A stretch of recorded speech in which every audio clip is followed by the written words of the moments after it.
Yes, sir. Okay. Yes.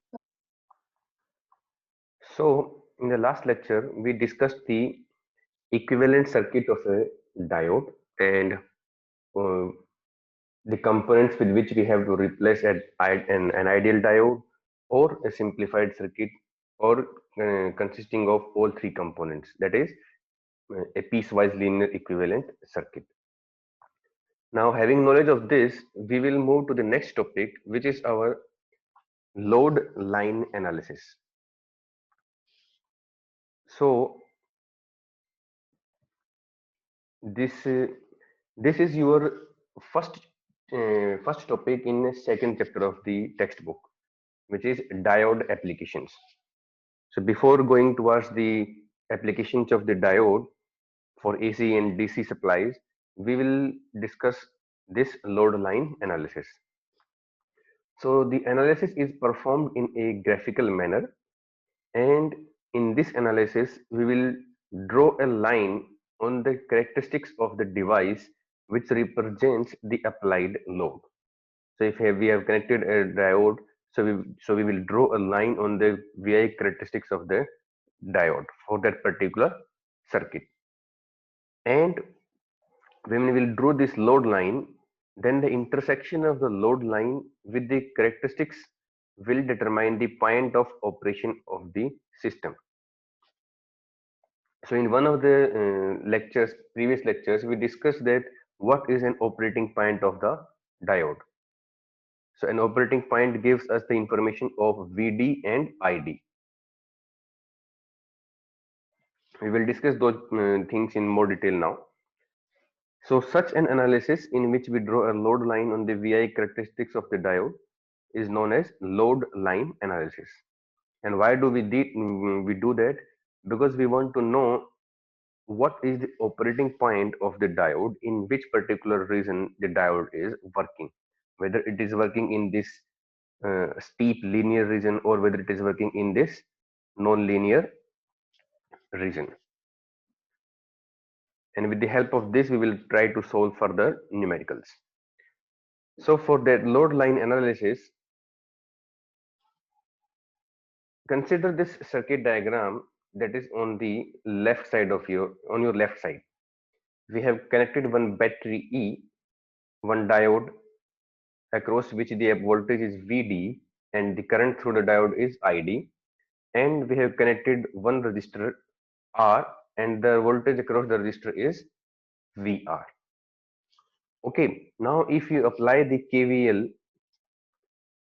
or Kirchhoff's law, then you can reach to this particular equation, that E minus Vd minus Vr is equal to 0. We start with at one of the point in the circuit, we go around it, we complete that circuit, and whatever voltages are on the way, we add them or subtract them depending upon the size. We started with this negative side on this terminal, we took at plus E, then we come across this plus Vd, so we write it as minus Vd, then we come across Vr, so we write it minus Vr equal to 0. So E is equal to Vd plus IDR, because the voltage across resistor is simply equal to current through the resistor into resistance value, and voltage across diode we have taken as Vd. So same current ID will be flowing through this branch. So E is simply equal to Vd plus IDR. You can simply write this equation without writing this equation, that there is only one voltage source here. There are two components through which across which voltage will be there, voltage drop will be there. So E is simply equal to Vd plus Vr. Vr is equal to IDR. Now what we will do, we will solve this equation. We will try to find a pair of values of voltage and current such that in one of the pair current is 0 and in another pair voltage is 0. So we have taken this first condition here, E is equal to Vd plus IDR. We put Vd is equal to 0, and what we get is E is equal to IDR. or ID is equal to E by R. So with this line, we write the condition at which this satisfies. This is equivalent. So this is our first condition when there is no voltage drop across the diode. That is VD is equal to 0. In that case, ID is equal to E by R. Then we have second condition in which we have put ID is equal to 0.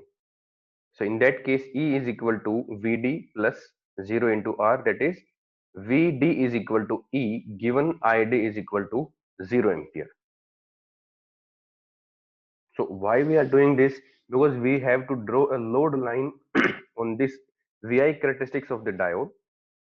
So to draw a line, we need at least two pairs of the points VD and ID. अगर आपको दो point मिल जाए, then you can draw a line. So वो दो points हमने, आप कोई भी दो पॉइंट ले सकते हो, लेकिन जो हमारे कन्वीनियंट के लिए हमने क्या किया, उस लाइन में एक बार हमने ID की वैल्यू 0 पुट कर दी, तो वहां से हमारी एक वैल्यू आई, वो वैल्यू हमारी I VD.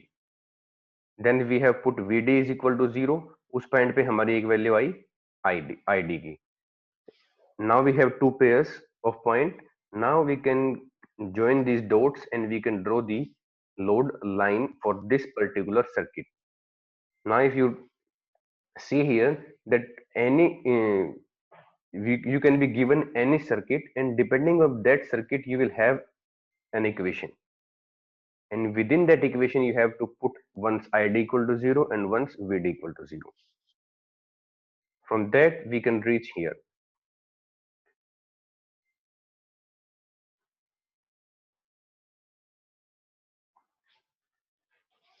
So when YD is equal to 0, ID is equal to E by R. So this is this point. At this point, you can see that VD is equal to 0 and ID is equal to E by R. Similarly, at ID equal to 0 at this axis, VD was equal to E. So we have joined these 2 points, and now we have found an intersecting point between this load line and this characteristic curve of the device, which is our Q point, quotient point or operating point. Now at this point, you have to find out the value of VD and ID. That will be known as the operating point of the diode. आप ये कहेंगे कि उस time पे उसके across इतनी voltage है और उसके अक्रॉस इतनी आपकी करंट फ्लो करेगा. So we represent that with the help of VDQ and IDQ. क्योंकि आपके सर्किट के अंदर तो करंट की वैल्यू कितनी भी हो सकती है, डिपेंडिंग अपॉन आपने क्या वोल्टेज सोर्स लगाया है, कितने कंपोनेंट्स लगाए हैं, कितने रेजिस्टेंस लगाए हैं. सिमिलरली वोल्टेज के डायोड के अक्रॉस जो है वो वोल्टेज जो वो एक्सपीरियंस कर रहा है, जो VD है, वो भी आपकी डिपेंड करेगी सर्किट के कंपोनेंट्स पे और सर्किट के अंदर पावर सप्लाईज पे. Now once we have find out this Q point, IDQ and VDQ. Now with the help of this operating point, you can tell whether your diode is forward biased or your diode is reverse biased. So ऐसा भी हो सकता है that the battery that we have connected is 10 volt, which is way above the VT, that is 0.7 volt for silicon diode, but still your diode is reverse biased. वो क्यों होगा वो हम आगे देखेंगे.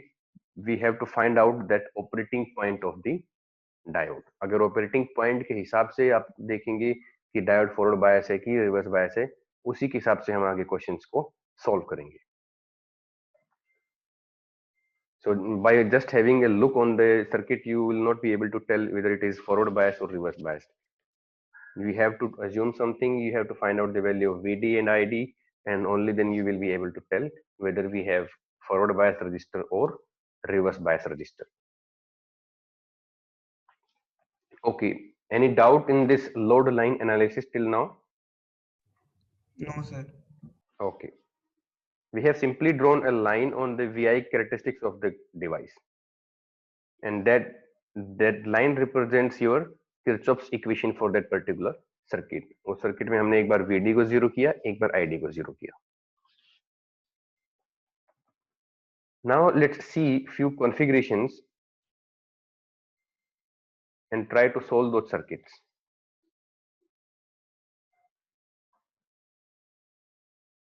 So we can connect the diode in series configurations and in parallel configurations, and or a combination of series and parallel configurations.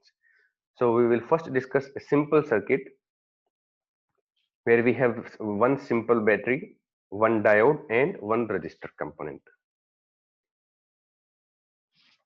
Now what you have to find out, you have to remember this, that in general a diode is in the on state if the current established by the applied source is such that its direction matches that of the arrow in the diode symbol, and VD is greater than equal to 0.7 volt for silicon and VD is greater than equal to 0.3 volt for germanium.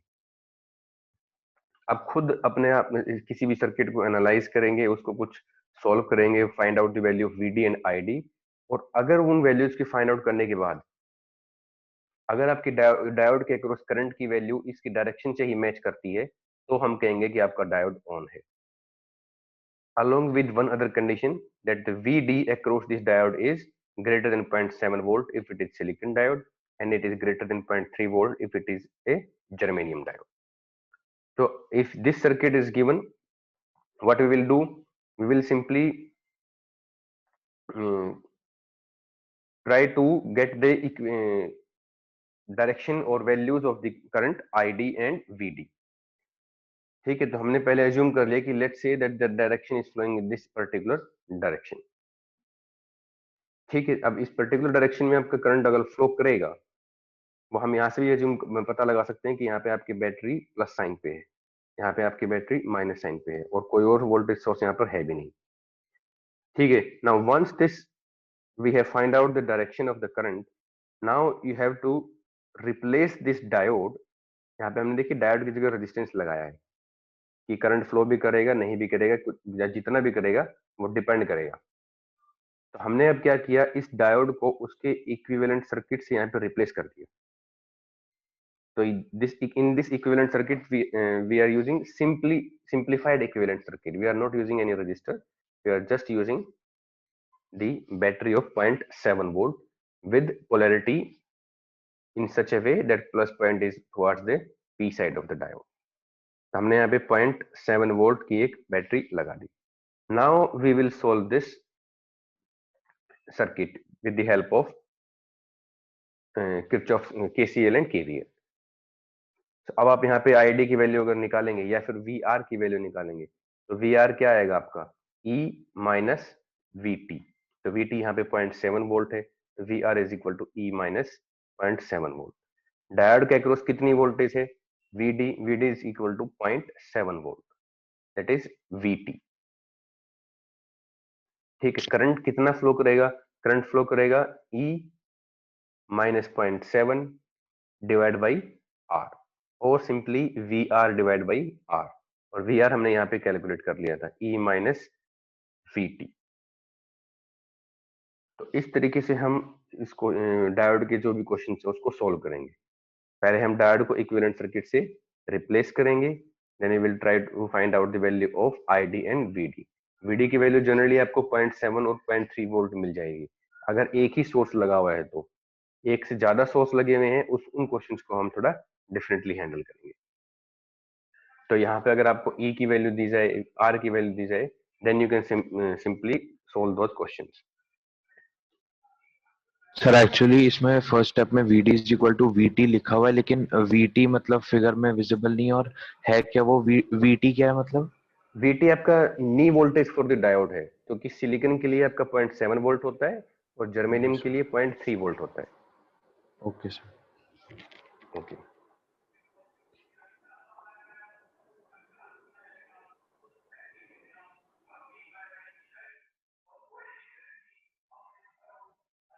So sir ये third step में इन्होंने क्या किया, ID is equal to IR. Okay, अब third step में आप हम क्या देखेंगे कि हमारा डायोड के थ्रू जो करंट है वो ऐसे फ्लो कर रहा है. अब सर्किट में आगे कोई ब्रांच आगे है नहीं, तो इस ब्रांच में जो इतना भी करंट होगा वो एज इट इज इस ब्रांच में भी जाएगा. So in series these all these components are connected in series, so जितना भी करंट एक ब्रांच में फ्लो करेगा वही हर ब्रांच में फ्लो करेगा. So ID is simply equal to IR. ठीक है, सीरीज में आपका वोल्टेज चेंज हो सकता है, करंट आपका चेंज नहीं होगा.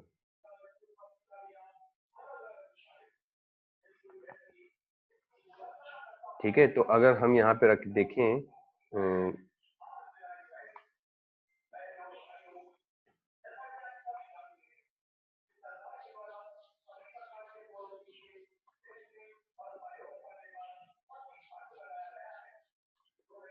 कि अगर आपकी E की वैल्यू आपकी इस बुक में ही एक न्यूमेरिकल है, whether your E is given 8 volt. One second.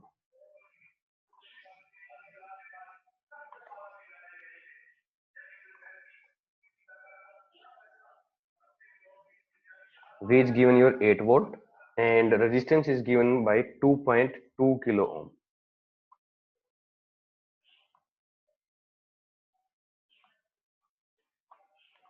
ठीक है, now you have and a silicon diode is given, so now you have to find out the value of VD, VR and ID. ठीक है, तो इन equations को आपको याद करने की जरूरत नहीं है. You have simply solved the circuit with the help of KCL KVL. ठीक है, तो आप सिंपली यहाँ पे भी वही लगाइए, दैट 8 वोल्ट, उसके लिए आप रखेंगे 8 is equal to VD plus VR. ठीक है, VR को आप क्या रखेंगे 2.2 इंटू ID, क्योंकि ID is equal to IR. और VD हमारा क्या होगा, depending upon whether it is silicon diode और जर्मेनियम डायोड, आप यहाँ पे लिख देंगे 0.7. Now you solve this equation and you will get the value of ID.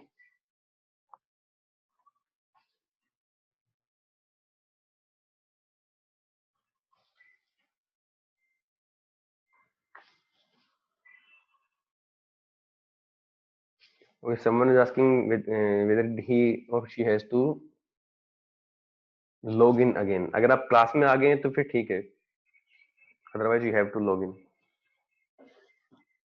ठीक है, 3 तो आप into 3 into 10 raised to power minus 3. 3.32 milliampere will be the value of ID. जी सर. And if अगर आपको VR भी फाइंड आउट करना है तो वो भी आप सिंपली फाइंड आउट कर सकते. VR आपका सिंपली यहीं से भी हो जाएगा, VR is equal to 8 minus 0.7, that is 7.3 volt.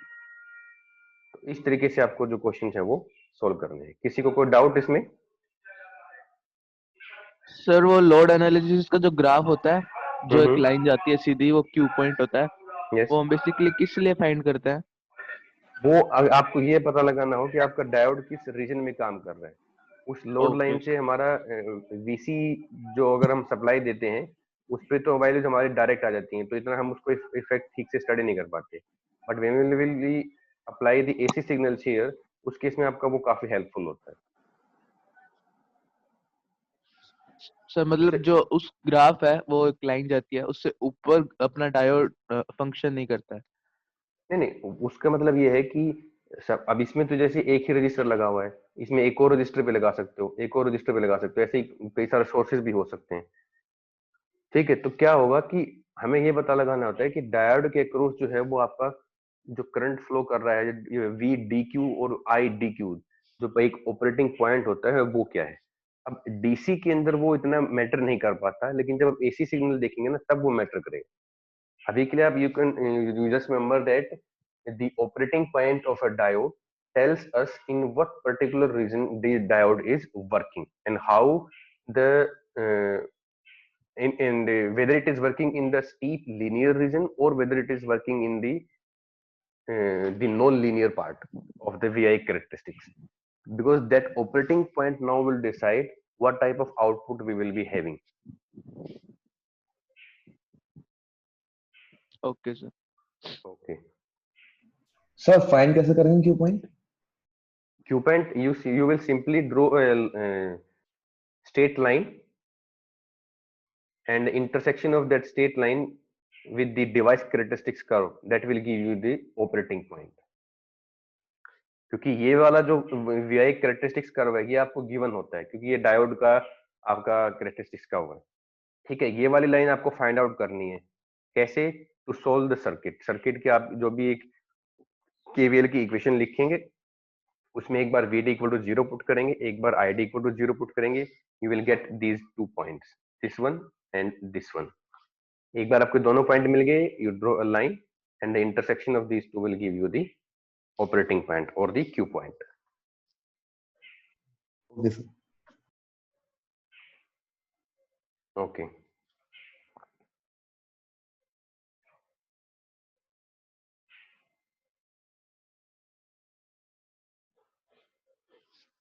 so now let's move to the different configurations. अब ये भी हमारा एक सीरीज कॉन्फ़िगरेशन है, but in this we have simply reverse the direction of the diode. ठीक है, यहाँ पे डायोड आपका पहले दूसरी डायरेक्शन में था, अब वो इस डायरेक्शन में है। तो इसके लिए भी हम वही करेंगे। पहले हमने एक आई की डायरेक्शन इस तरफ एज्यूम की कि इधर फ्लो करेगा। जो हमारा इंट्यूशन था वही कह रहा था कि यहाँ पे प्लस टर्मिनल है तो करंट इस तरफ फ्लो करना चाहिए। ठीक है, फिर हमने उसको रिप्लेस कर दिया उसके इक्विवेलेंट सर्किट से। तो यहाँ पे हमने देखा कि ये तो आपका पॉजिटिव टर्मिनल है, ये नेगेटिव टर्मिनल कनेक्ट है, तो हमने उसको ओपन सर्किट कर दिया। और जो बाकी जो कंडीशन थी वो हमारी एज इट, जो भी हमने एरो बनाए वो ऐसे ही बनाए। ID का एरो इधर बनाया, IR का एरो इधर बनाया। अब इस सर्किट को देख के आप पता लगा सकते हो कि what will be the value of ID and IR। So that will be simply 0 volt. ठीक है, बट द VD अगर आप चेक करोगे तो VD आपका मिलेगा E। जो यहाँ पे डायोड था उसके अक्रॉस E देखोगे आप, वो आपका रहेगा E। नाउ E क्यों रहेगा? क्योंकि डायोड जो है वो रिवर्स बायस्ड है और हमने उसको इक्विवेलेंट सर्किट से रिप्लेस कर दिया है। We have inserted or we have replaced the diode with an open circuit. So you have to remember that in open circuit, an open circuit can have any voltage across its terminals, but the current is always zero. अगर आपका circuit open circuit है तो उस case में उसके across जो भी voltage होगी वो आपकी कुछ भी हो सकती है, डिपेंडिंग कि उसके आपने दूसरे एंड के ऊपर क्या लगाया हुआ है। यहाँ पे आपने जितनी भी वोल्टेज की वैल्यू लगाओगे उसी के हिसाब से यहाँ पे आपको वोल्टेज जो है वो मिल जाएगी इन दो पॉइंट्स के बीच में। लेकिन आपको पता है कि there is no connection between these two points, so the current will always be zero.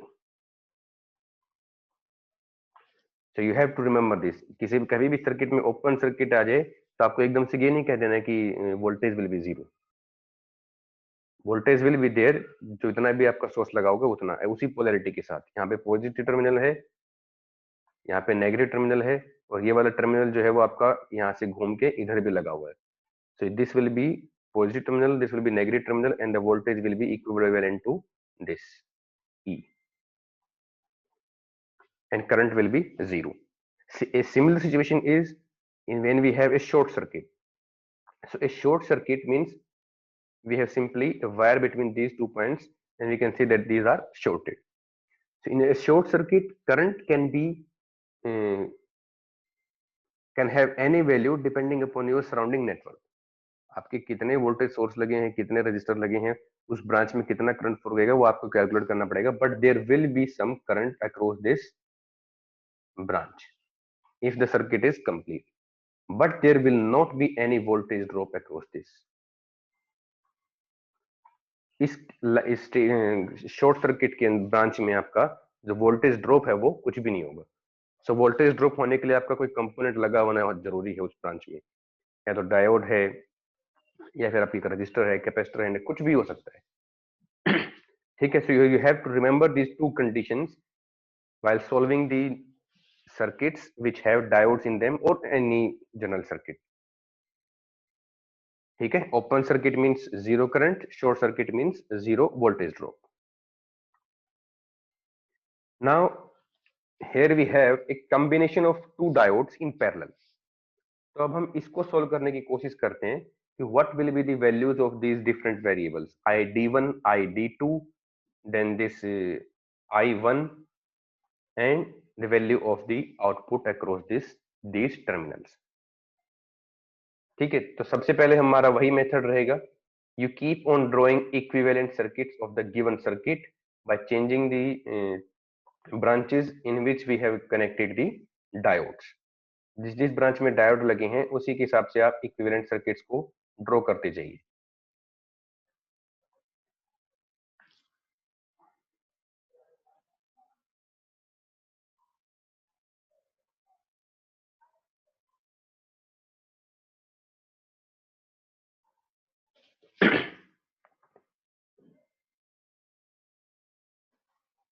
ठीक है, तो इक्विवेलेंट सर्किट हम ड्रॉ करेंगे यहाँ पे।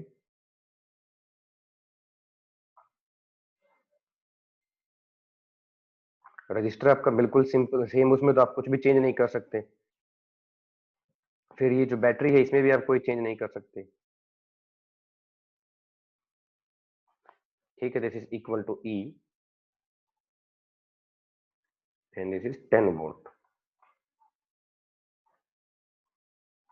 जो आप चेंज कर सकते हैं वो सिर्फ यहां पर कर सकते हैं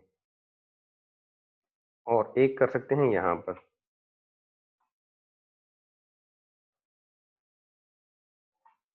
यहां से हमने आउटपुट लेनी है वी नोट।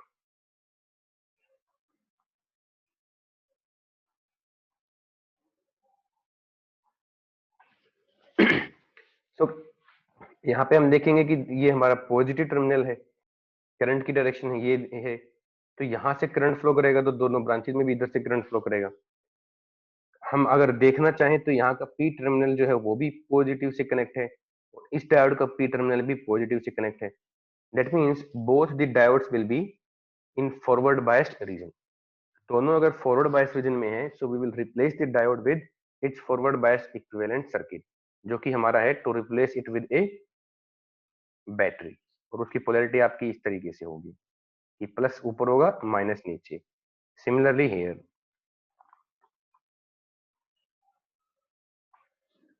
ठीक है, अब इस डायोड के अक्रॉस जो बैटरी है वो कितने वोल्ट की होगी वो डिपेंड करेगा what type of diode we are using. Silicon है तो 0.7 वोल्ट, यहाँ पे भी सिलिकॉन है तो 0.7 वोल्ट।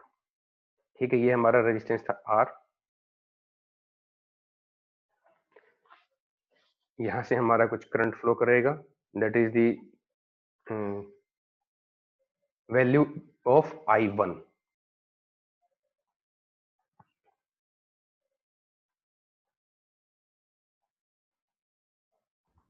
सर ये ठीक है, हमने डायोड रिप्लेस किया क्यों, मतलब डायोड क्यों नहीं यूज किया? डायोड यूज करेंगे तब सोल्व कैसे करेंगे? आप कैसे पता चलेगा कि आपकी यहाँ पे कितनी वोल्टेज मिल रही है? क्योंकि डायोड आपका किसी भी रीजन में काम कर सकता है, फॉरवर्ड रीजन में काम कर सकता है, रिवर्स रीजन में काम कर सकता है। अब रिवर्स रीजन में काम करेगा तो वो कंडक्ट ही नहीं करेगा, तो कंडक्ट नहीं करेगा तो उस ब्रांच में कोई करंट फ्लो नहीं करेगा, so that will affect your output voltage. Similarly, if it is conducting in forward bias region, so आपको उसी हिसाब से उसको हैंडल करना है। so in forward bias region अगर आपका आइडियल डायोड हम लेते तो शॉर्ट सर्किट कर देते, but here we are using not the ideal diode, तो उस केस में हम क्या करेंगे, उसके इक्विवेलेंट सर्किट से रिप्लेस करेंगे। So equivalent circuit of forward bias diode is equal to a battery, the value of the voltage will be equal to the knee voltage of the diode. तो 0.7 volt होती है silicon की, तो हमने 0.7 volt की battery यहाँ पे लगा दी है। जर्मेनियम होता है इनमें से कोई भी एक, तो उसकी जगह हम 0.3 वोल्ट की बैटरी लगाते हैं और पोलैरिटी उसी तरह से होती, P N positive negative, P N positive negative. ठीक है, अब इस सर्किट में हम अगर क्या अगर एक डायोड दूसरी डायरेक्शन में होता तो बस पोलैरिटी चेंज हो जाती ना? नहीं नहीं नहीं, डायोड को डायरेक्शन किस तरफ है उससे डिसाइड नहीं होगा कि फॉरवर्ड बायस है कि रिवर्स बायस है। डायोड के अक्रॉस आप देखिए दोनों एंड के ऊपर पॉजिटिव पॉजिटिव से कनेक्ट है, नेगेटिव नेगेटिव से कनेक्ट है कि नहीं। यहाँ पे मैंने इसको फॉरवर्ड बायस क्यों माना, because the P terminal of the diode is connected to positive terminal of the battery. हाँ वही सर, अगर D2 जैसे है, D2 अगर उल्टा होता तो that diode would have been reverse biased. Okay. So in reverse bias you will not change the polarity of the this equivalent circuit, but you will replace the reverse bias circuit with its equivalent circuit, which is open circuit. Okay okay sir. Okay, so अब यहाँ पे आपकी इस तरीके का scenario है। Now you tell me what will be the value of V output.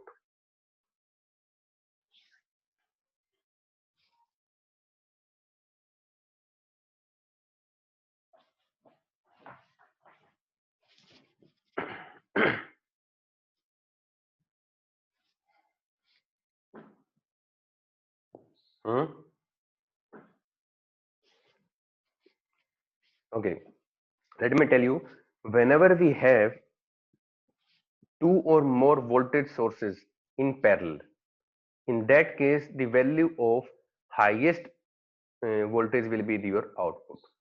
अब यहाँ पे इसमें तो हमारा एक कंपोनेंट लगा है, तो इसको तो हम पैरेलल में वैसे नहीं मान सकते, लेकिन यहाँ पे आपके दो पैरेलल में एक तरीके से बैटरी लगी हुई है और उन्हीं के एक्रॉस आप आउटपुट ले रहे हो। तो अगर मैं एक बार ये मान लूं कि हमारे ये वाली बैटरी नहीं होती, तो आपका सिर्फ एक ही वोल्टेज सोर्स होता 0.7 वोल्ट और आपकी आउटपुट आ जाती जो भी इसकी वोल्टेज है वही 0.7 वोल्ट। क्यों? क्योंकि यहाँ पे अगर 0.7 वोल्ट है इस ब्रांच में, तो इस ब्रांच में भी 0.7 वोल्ट ही आपको मिलेगा जब आप हम उसको सोल्व करेंगे। तो यहाँ पे आपकी आउटपुट मिलती 0.7 वोल्ट। अगर ये बैटरी यहाँ पे है, यहाँ पर है, या फिर ये मान लीजिए कि ये वाली बैटरी नहीं है और ये वाली बैटरी है, उस केस में भी आपका सेम सिनेरियो बनता। और अगर आपकी दोनों बैटरी लगी हुई हैं तो भी आपकी सेम आउटपुट आएगी। आपने दो बैटरी ली है, उसके पैरेलल में दोनों टर्मिनल्स पे आप वोल्टेज चेक कर रहे हो, तो वो दोनों आपकी सेम रहेंगी। तो आपको ध्यान भी होगा कि सीरीज में हमारा करंट एक ही ब्रांच में कितने भी कंपोनेंट लगे हों, एक रजिस्टर लगा है, फिर यहीं पे एक और रजिस्टर लगा है, तो दोनों में आपका करंट सेम फ्लो करता है क्योंकि वो सीरीज में है। और अगर दो ब्रांचेस आपकी पैरेलल में है तो उनके अक्रॉस आपका पोटेंशियल डिफरेंस सेम रहता है। तो ये क्योंकि ये दोनों पॉइंट आपके यहाँ से कनेक्ट हैं, ये दोनों पॉइंट आपके यहाँ से कनेक्ट है। So in this case, output V naught will be your 0.7 volt.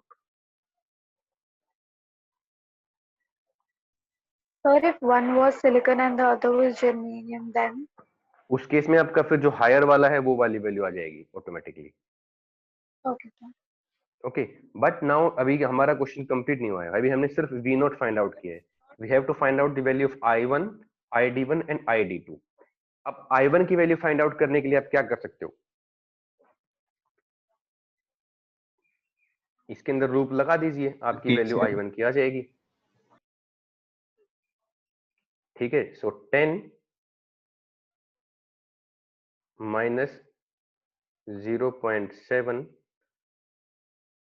divide by R, this will give you the value of I1. Any doubt in calculating the value of I1?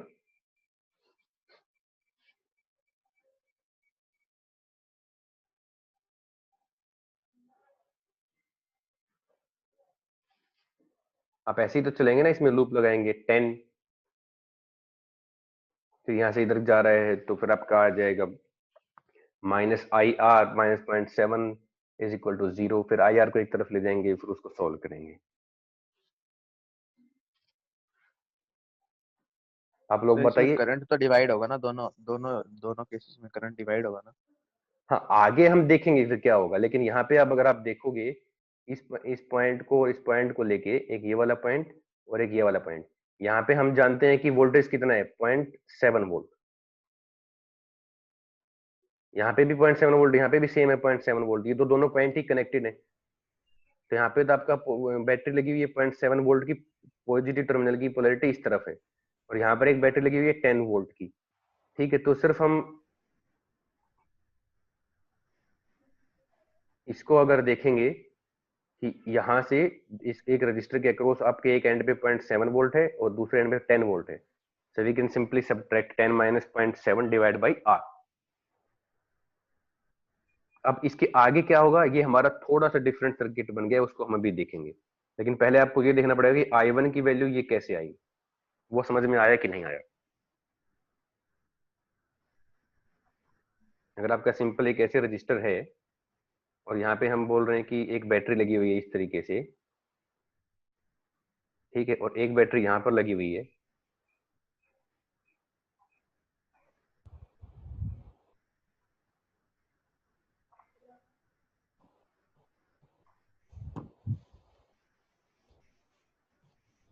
ठीक है, और यहाँ पे ये हमारी 5 volt है और ये 1 वोल्ट है। तो हम क्या करते हैं, सिंपली आप इसके अक्रॉस जितने भी जो भी वोल्टेज लगे उसको पहले ध्यान से देखेंगे कि एक ही रजिस्टर है, उसके अक्रॉस एक एंड पे +5 है, दूसरे एंड पे -1 है। तो इसमें से करंट कितना फ्लो करेगा? 5 minus -1, 6 divide by value of R। आप ऐसे भी देख सकते हो कि इसको ऐसे लेके आओ और यहाँ पे एक आपकी बैटरी है ये 5 वोल्ट की, फिर ये प्लस माइनस, तो दोनों बैटरी को आप एक ही बैटरी से रिप्लेस कर सकते हो। सेम आपका यहाँ पे है, you can replace this internal loop with one battery and one register component. ये आपका प्लस है, ये माइनस है, उसके बाद यहाँ पे आए फिर माइनस फिर प्लस, तो ये आपका हो जाएगा बेसिकली 9.3 वोल्ट की बैटरी लगी है और एक रजिस्टर लगा हुआ। तो हम उसको सॉल्व करेंगे and we will get the value of I1। Now एक बार हमें ये पता लगे कि इस ब्रांच में से I1 करंट आ रहा है, यहां से आगे I1 करंट जा रहा है, ठीक है। Now you have to find out the current through these two branches. अब वो हम कैसे करेंगे? इसमें कोई रेजिस्टेंस तो दिया नहीं है,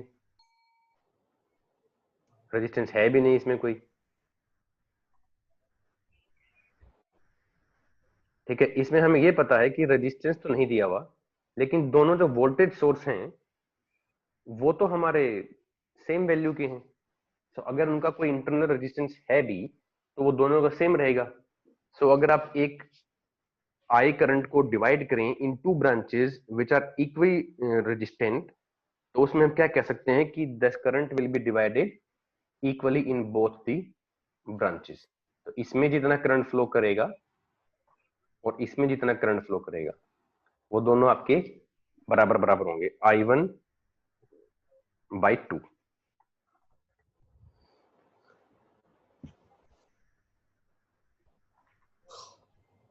तो जितना यहाँ पे अगर 5 मिली एम्पियर करंट है तो 2.5 milli ampere will flow through this branch and 2.5 milli ampere current will flow through this branch.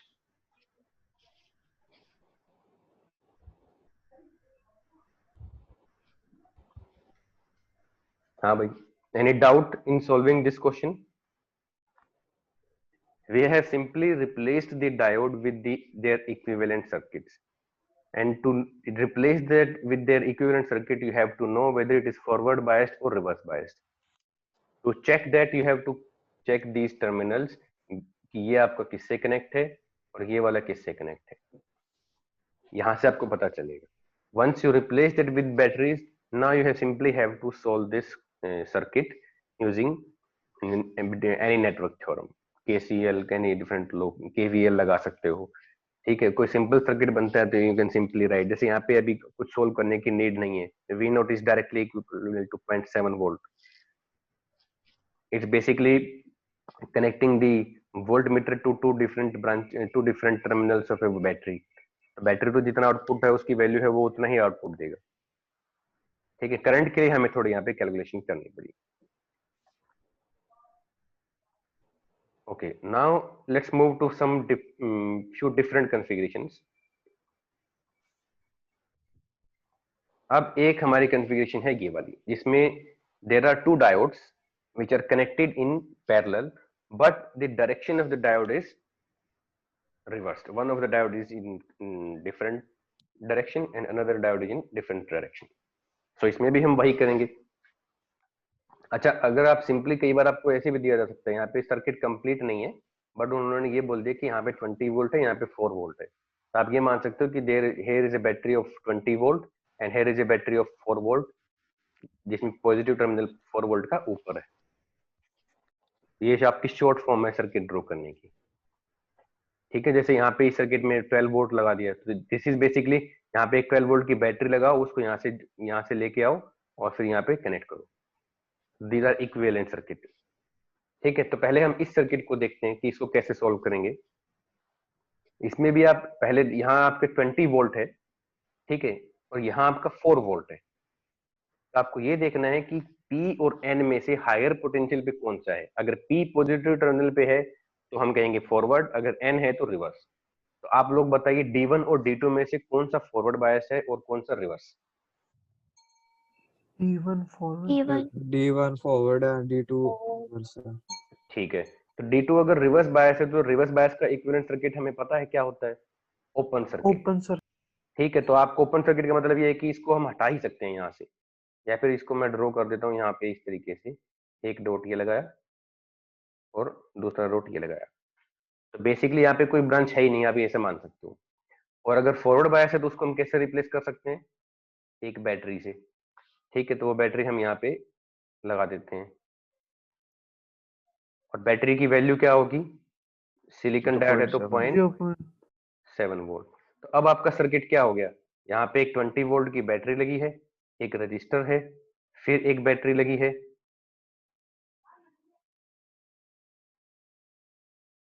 ठीक है, और यहाँ पर आपका E2 दिया हुआ है 4 वोल्ट. और इसमें आपको डिटरमाइन करना है करंट I की वैल्यू. तो 20 वोल्ट, 0.7 वोल्ट, और ये आपकी इस तरीके से आएगी 4 वोल्ट.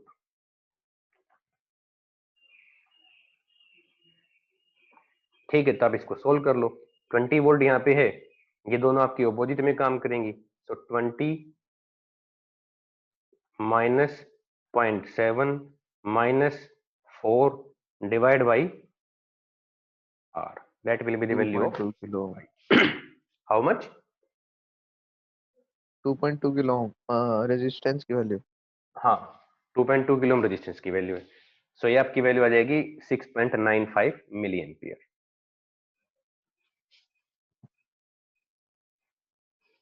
ठीक है, तो इसको आप ऐसे सोल्व कर सकते हो. अब ऐसा ही सिमिलर एक क्वेश्चन यहाँ पे है, लेकिन यहाँ पे क्या किया है साइड में कि हमने डायोड जो है ना वो डिफरेंट यूज कर लिए हैं. ठीक है, तो डिफरेंट डायोड यूज कर लेंगे तो उसमें हम कॉन्सेप्ट जो 0.7 वोल्ट का लगाते हैं वो भी डिफरेंट लगाएंगे. तो इसका अगर इक्विवेलेंट सर्किट करोगे तो हम कैसे करेंगे, इसको आप 0.7 से रिप्लेस करो, इसको 0.3 से.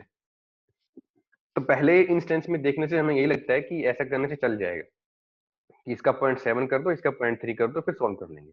लेकिन नहीं. क्यों? क्योंकि ये 12 वोल्ट है और ये 0.3 वोल्ट है और ये 0.7 पे काम करता है. तो जब ये 0.3 वोल्ट इसकी अक्रॉस वोल्टेज बन जाती है, उसी टाइम पे जर्मेनियम डायोड आपका फॉरवर्ड बायस हो जाएगा. It will start conducting. ठीक है, जब ये कंडक्टिंग करने लगेगा तो इस वाले को मौका ही नहीं मिलेगा फॉरवर्ड बायस होने का. ये वाला जो है वो ओपन सर्किट में काम कर जाएगा. अगर हम इन दोनों की कैरेक्टरिस्टिक्स कर्व देखें तो इस तरीके से मिलेंगी.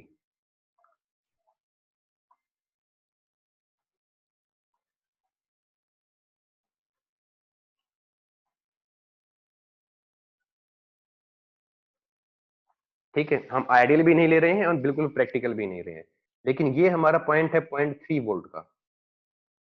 और इसी पॉइंट पे आपका डायोड ये वाला सर्किट जो है वो फॉरवर्ड बायस हो जाएगा.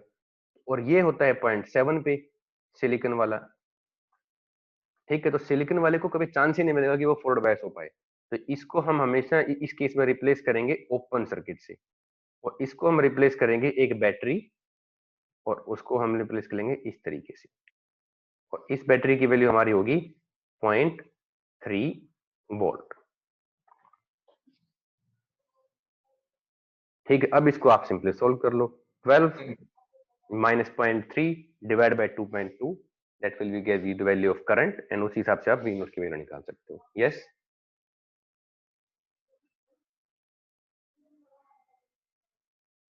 हाँ हाँ पूछिए.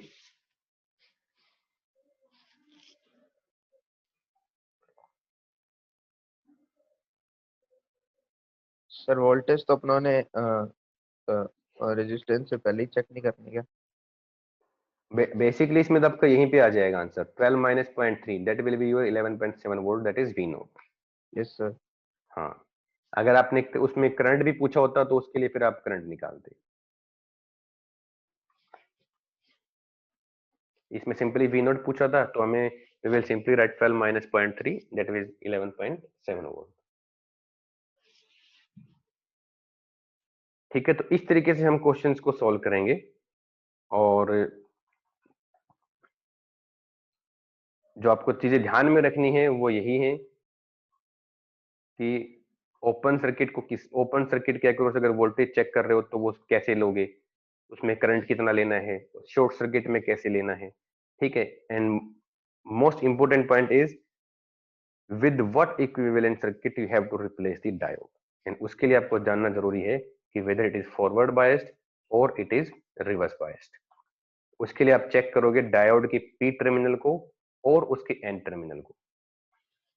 अब इसमें आपके इस पे भी पॉजिटिव बैटरी लगी हुई है, इस पे भी पॉजिटिव बैटरी लगी हुई है, बट आपको पता कैसे लगा कि फॉरवर्ड बायस है? आप चेक करोगे कि इन दोनों में से ज्यादा कौन सा है, इसमें बड़ा कौन सा है। तो this is 20 volt, this is much higher than forward, so we can say that this diode is forward bias. Sir अगर यहाँ पे रेजिस्टेंस ज्यादा बड़ा कर देते हैं उससे कोई फर्क नहीं पड़ेगा, क्योंकि यहाँ से करंट तो आपका कितना भी फ्लो कर सकता है, लेकिन वोल्टेज ड्रॉप तो इसका ये तो फिर भी फॉरवर्ड बायस ही रहेगा ना। हाँ,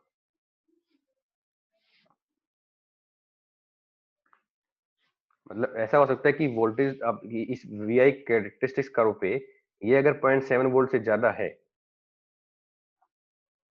तो उसके बाद इसमें से करंट की वैल्यू अलग हो सकती है, लेकिन कंडक्ट तो ये करेगा he once it is forward bias. ठीक है, so any doubt in today's class? We have discussed the load line analysis and different configurations of the diode in which we can use them, series and parallel, and a combination of series and parallel. Excuse me sir, Yes, sir आपने कहा था अगर दो battery same voltage जैसे 7 volt और 7 volt की एक साथ लगी, हम एक को हटा सकते हैं। तो अगर 7 वोल्ट और 7 वोल्ट के कनेक्शन के बीच में एक रेजिस्टर लगाओ तो यूज हो सकता है ये? नहीं, उससे भी नहीं होगा। मान लीजिए मैंने यहाँ पे एक रजिस्टर लगा दिया, तो आपका सर्किट की जितने भी आप कैलकुलेशन करेंगे उसके बाद आप यही पाएंगे that voltage drop across this resistor is also equal to 0.7 volt. क्योंकि आप सॉल्व हम कैसे करते हैं, एक लूप लेते हैं उसी से सॉल्व करते हैं, तो ये भी तो आपका एक लूप बनेगा। सर मैं रजिस्टर सीरीज में कह रहा हूँ, ऊपर ये यहाँ से पे आपने ये से यहाँ पे। तो भी नहीं होगा, क्योंकि आप इसको सोल्व करोगे तो भी वही आएगा। Okay sir. नहीं नहीं, तब हो जाएगा, सॉरी तब डिफरेंस होगा आपका, तब चेंज होगा। Now you can not say that these two batteries are in parallel, there is a resistor in between them, तब आपको सोल्व करना होगा। Okay, I think it's time now, it's more than 8:50. I have to leave. In case you have any doubt, you can ask me later on your on mobile phone or via mail. Okay, sir. Okay. Okay, Thank you, sir. Thank you, sir. Okay. Try to solve these numericals that are given in the book.